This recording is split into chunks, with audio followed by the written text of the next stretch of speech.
Welcome everyone to the Lofi Poli Sci podcast. I'm your host Michael Pickering, and that's right, Lo-Fi, as in low fidelity, low quality, in your face, messy as can be global news show.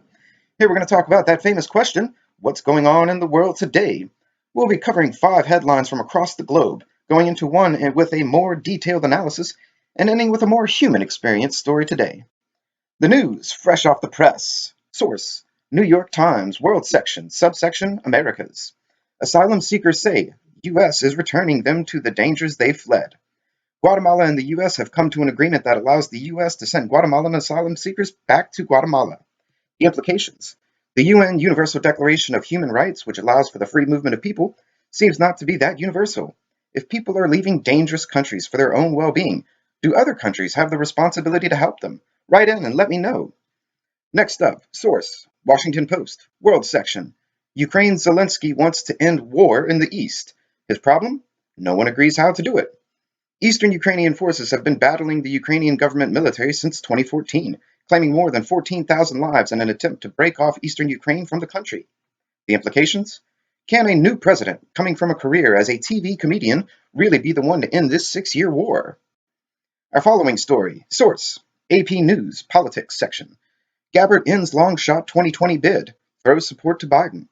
Tulsi Gabbard was one of the last candidates in the Democratic primary still in the race for the nomination. The implications. Can Bernie Sanders come from behind to overtake Joe Biden for the nomination, while more and more primaries and candidates show support for Biden? And now for our headline in the Spotlight segment. Source, BBC News, World Section, Subsection, Europe. German police raid neo-Nazi Reichsbürger movement nationwide. The police found neo-Nazi propaganda and firearms in the movement's different sections. The background and implications of this story. After World War II, Germany banned the Nazi Party, and generally, any extremist party or racist movement is closely monitored by the state, if not outright banned. This raises an interesting question for students of poli sci. In a democracy, should non-democratic movements have the same rights as pro-democracy movements? Where, if at all, should countries draw the line as far as accepting or banning anti-democracy movements? Write in and let me know your thoughts. And our last piece of news from the BBC World Section, Subsection, Asia, India. The Indian couple who swear by blind love. As the BBC tells us, quote, love is blind, but what happens when two visually impaired people fall in love? You get a very different kind of love. A love that's not about physical beauty. It's love beyond appearance.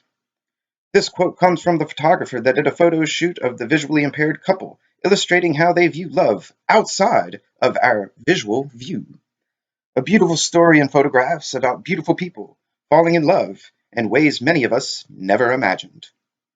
And that's a brief snapshot of what's going on in the world today. Let me say thank you so much for all of you listening, and to all you lovely and beautiful people out there. Stay safe, wash those hands, and I'll see you on the next episode of the Lo-Fi Poli Sci podcast. Pickering, signing off.